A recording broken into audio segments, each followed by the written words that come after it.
ಅದರಿಂದ ಆಮೇಲೆ ಅಪ್ಪರ್ ಕೃಷ್ಣ 3ನೇ ಹಂತ ಪರಿಹಾರ ಕೊಡ್ಲೇಬೇಕು ಅಂತೇಳಿ ಹಠ ಮಾಡಿದ್ರು. ಇಲ್ಲಿ ಜೆ.ಟಿ. ಪಾಟೀಲ್ ಇದ್ದಾರೆ, ಶಿವಾನಂದ ಪಾಟೀಲ್ ಇದ್ದಾರೆ, ಆಮೇಲೆ ನಮ್ಮ ಅಜಯ್ ಸರ್ನಾಯಕ್ ಇದ್ದಾರೆ, ತಿಮ್ಮಾಪುರ್ ಇದ್ದಾರೆ. ಇವ್ರ ಜೊತೆ ಇನ್ನೂ ಅನೇಕ ಜನ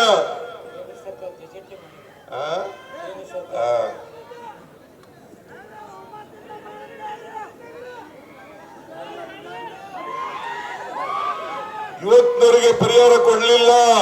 ನಾಲ್ಕು ಕೂರಿಸಬೇಕಾಗಿತ್ತ. ಯಡಿಯೂರಪ್ಪನವರು ಮುಖ್ಯಮಂತ್ರಿ ಆಗಿದ್ರು, ಬಸವರಾಜ ಬೊಮ್ಮಾಯಿ ಮುಖ್ಯಮಂತ್ರಿ ಆಗಿದ್ರು. ಯಾಕೆ ಕೊಡ್ಲಿಲ್ಲ? ಯಾಕೆ ತೀರ್ಮಾನ ಮಾಡಲಿಲ್ಲ? ಇದನ್ನ ತಾವು ಅರ್ಥ ಮಾಡ್ಕೋಬೇಕಾಗ್ತದೆ. ನಾನು ರೈತ ಮುಖಂಡರುಗಳ ಜೊತೆಗೆ ಶಾಸಕರ ಜೊತೆನಲ್ಲಿ ಮೀಟಿಂಗ್ ಮಾಡಿದೆ. ಒಂದೇ ಹಂತದಲ್ಲಿ ಕನ್ಸೆಂಟ್ ಮೂಲಕ, ಒಪ್ಪಂದದ ಮೂಲಕ ಪರಿಹಾರವನ್ನು ಕೊಡಬೇಕು ಅಂತಕ್ಕಂಥದ್ದನ್ನು ತೀರ್ಮಾನ ಮಾಡಿದೆ. 1 ಎಕರೆ ತರಿ ಜಮೀನಿಗೆ, ನೀರಾವರಿ ಜಮೀನಿಗೆ 40 ಲಕ್ಷ ರೂಪಾಯಿಗಳು,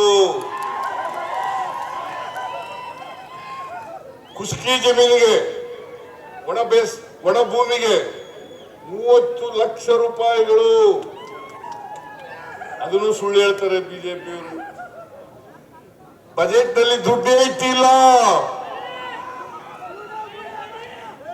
ದುಡ್ಡಿಟ್ಟಿದ್ದೇನೆ.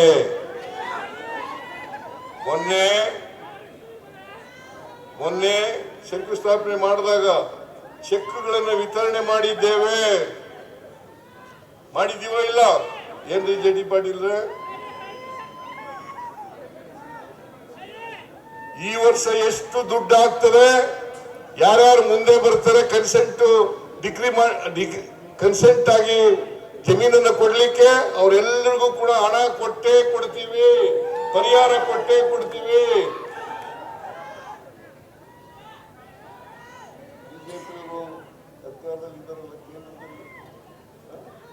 ಕೇಂದ್ರದಲ್ಲಿ ಅಧಿಕಾರದಲ್ಲಿ ಇದ್ದಾರಲ್ಲ, ಇವತ್ತಿನವರಿಗೆ ಗೆಜೆಟ್ ನೋಟಿಫಿಕೇಶನ್ ಮಾಡಿದಾರ?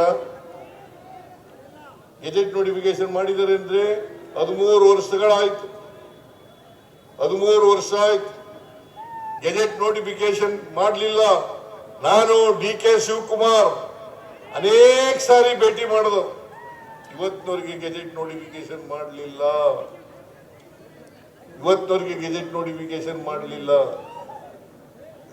ಇವರಿಗೆ ಯಾವ ನೈತಿಕತೆ ಇದೆ? ನಮ್ಮನ್ನ ಪ್ರಶ್ನೆ ಮಾಡಲಿಕ್ಕೆ ಯಾವ ನೈತಿಕತೆ ಇದೆ? ಇವ್ರಿಗೆ ಯಾವುದೇ ನೈತಿಕತೆ ಇಲ್ಲ. ಆದ್ರಿಂದ ಬಿಜೆಪಿ ಅವರು ಇದಾರಲ್ಲ, ಬರೀ ಬುರುಡೆ ದಾಸರು. ಸುಳ್ಳೆ ಅವ್ರ ಮನೆ ದೇವರು, ಸುಳ್ಳೆ ಮನೆ ದೇವರು.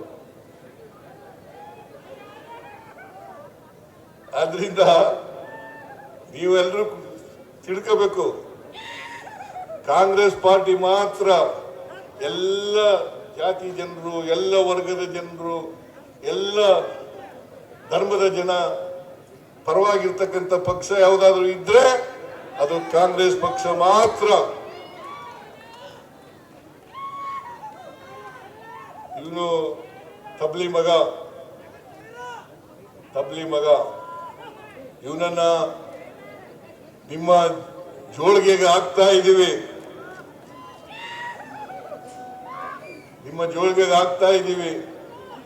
ಇವರಿಗೆ ಆಶೀರ್ವಾದ ಮಾಡತಕ್ಕಂಥದ್ದು ನಿಮ್ಮ ಜವಾಬ್ದಾರಿ ಅಂತಕ್ಕಂಥ ಮಾತುಗಳನ್ನ ಹೇಳಲಿಕ್ಕೆ ಬಯಸ್ತಾ ಇದ್ದೇನೆ. ಬಿಜೆಪಿಯವರ ಆಶಯ ಆಮಿಷಗಳಿಗೆ ಒಳಗಾಗಬೇಡಿ.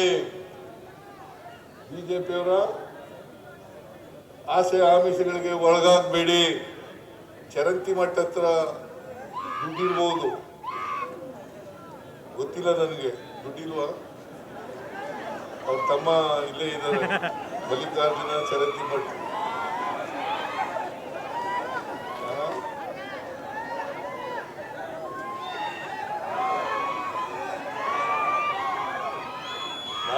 ನಾನು ಹಣಕಾಸು ಮುಖ್ಯಮಂತ್ರಿ ಆಗಿರುವಾಗ ಆಗಲೇ ಚರಂತಿ ಮಠ ಅವರ ವಿದ್ಯಾಸಂಸ್ಥೆಗಳಿಗೆ 100 ಎಕರೆ ಜಮೀನನ್ನು ಕೊಟ್ಟದ್ದು ಜಯೇಶ್ ಪಟೇಲ್.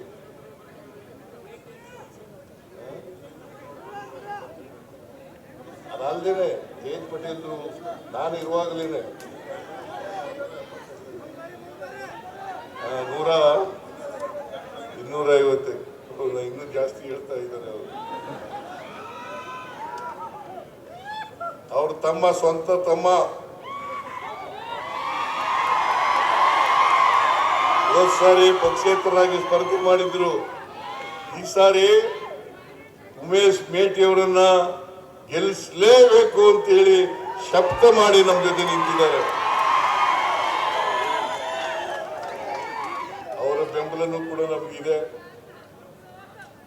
ನಿಮ್ಮ ಬೆಂಬಲನೂ ಕೂಡ ನಮಗಿದೆ, ನಿಮ್ಮ ಆಶೀರ್ವಾದ, ಜನರ ಆಶೀರ್ವಾದ ನಮ್ಮ ಮೇಲೆ ಇದೆ.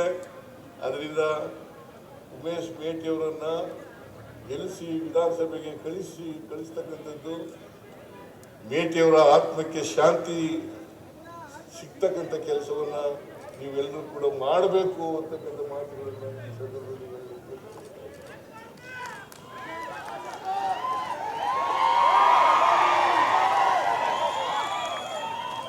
ನಾನು ಒಂದು 4-5 ದಿನ ಇಲ್ಲೇ ಇರ್ತೀನಿ, ಕ್ಯಾಂಪೇನ್ ಮಾಡ್ತೀನಿ. ಹಳ್ಳಿಗಳಿಗೂ ಬರ್ತೀನಿ, ವಾರ್ಡ್ಗಳಿಗೂ ಬರ್ತೀನಿ. ನೀವೆಲ್ಲರೂ ಕೂಡ ದಯಮಾಡಿ ಆಶೀರ್ವಾದ ಮಾಡಬೇಕು ಅಂತೇಳಿ ನಿಮ್ಮಲ್ಲಿ ಕಳಕಳಿಯ ಪ್ರಾರ್ಥನೆಯನ್ನು ಮಾಡಿ ನನ್ನ ಮಾತುಗಳನ್ನು ಮುಗಿಸ್ತೇನೆ. ಜೈ ಹಿಂದ್, ಜೈ ಕರ್ನಾಟಕ. ಹೆಚ್ಚಿನ ವಿಡಿಯೋಗಳಿಗೆ ಪ್ರತಿಧ್ವನಿ ಯೂಟ್ಯೂಬ್ ಚಾನೆಲ್ ಸಬ್ಸ್ಕ್ರೈಬ್ ಮಾಡಿ, ಬೆಲ್ ಐಕಾನ್ ಕ್ಲಿಕ್ ಮಾಡಿ.